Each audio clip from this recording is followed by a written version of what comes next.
So, the other day, I was in a very warm room. Even, I would say, it was muggy. And that's kind of how rooms end up by the end of a long board meeting. So as a CEO, of course, I have a board of directors. And at the end of the meeting, as always, we end up talking about finance. Money, investments, staffing, and so on. And just at the end of the meeting, Mary, who's our CFO, our financial officer, she asks a question. And that question makes me really nervous. Because she says to the board, you know what? We're discussing money and staffing and investments in a one-year budget.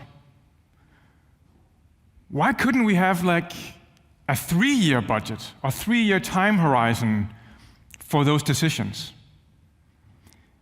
And I wasn't prepared for her saying that. She just says it out to the board. And I feel the room getting even warmer. Because I'm thinking, uh-oh, how are they going to react to that idea? And the room is pretty quiet, and the board members look at each other. They also look at the chairman. And the conversation goes something like this. We'll think about it. We'll think about it. So, something as simple, seemingly simple, as going from a 1-year to a 3-year budget, or just a 3-year horizon on investments, can be really, really challenging. Also for me, in my daily work. So, it all starts with how we think. It starts with the fundamental idea. For example, Mary and I, before the board meeting, had a casual conversation about this notion about time horizon. But that idea somehow stuck in her head, and that's why she put the question to the board. So in this new book, together with my co-author Jens Martin Skibsted, I'm exploring how might we think differently when it comes to innovation and change, and how we could create a better, more prosperous, but first and foremost, a more sustainable society through a new perspective. Because famously, the American designer Charles Eames was once asked by a French journalist back in the 1970s, after he had been explaining the power of design, and the journalist, getting a bit confused, said, but what are then the boundaries of design? And Charles Eames had the legendary response with a new question, which was, what are the boundaries of problems? And if you've been following the conversations this morning until now, we have quite a few problems which boundaries are expanding, accelerating, changing, getting entangled, more complex, and so forth.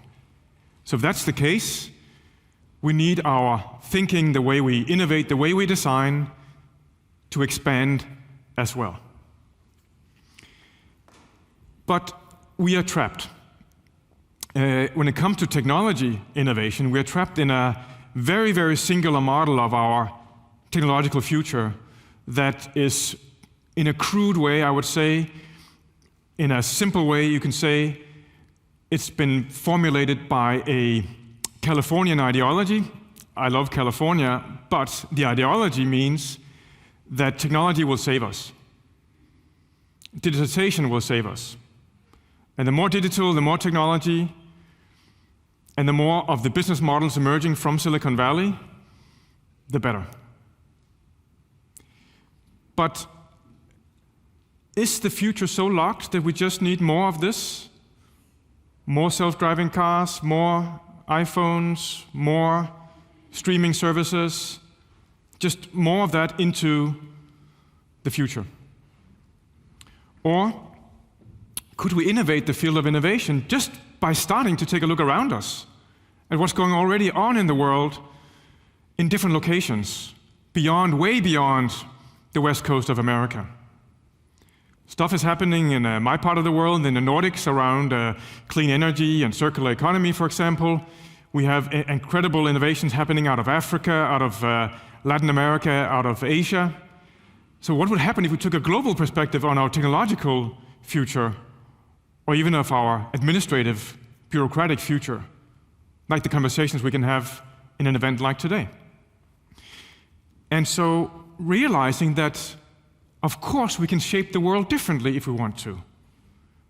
It's up to us to design it. So let me offer you 6 different ways of thinking differently about the future. Now, I have 6 minutes to go, so I'm only going to mention 3 of them. But these are the 6 ideas of how we can expand our thinking that are in our new book. Let's go up to time. So how do we stretch our imagination about the time horizon? And now I'm thinking a little bit more than going from 1 to 3 years. As an example, this small town of Træna up in Norway on the Norwegian coast was in decline, and citizens were leaving, youth were leaving. The town was really in risk of dying out.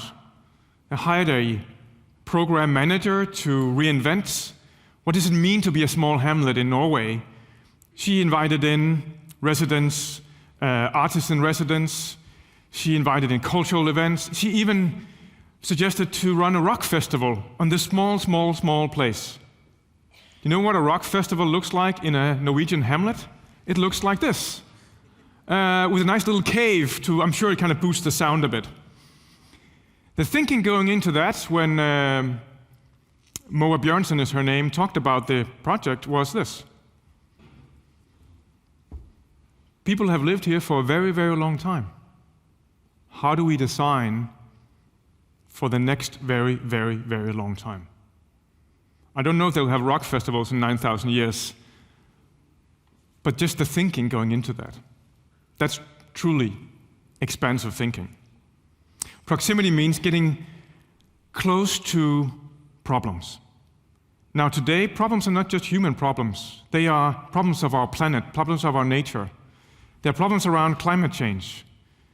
So how do we create empathy and insight into what this really means? Like when Olafur Eliasson, the Danish-Icelandic artist, dumped huge blocks of ice, melting ice, from the Greenland ice cap in capitals around Europe, including here in Copenhagen.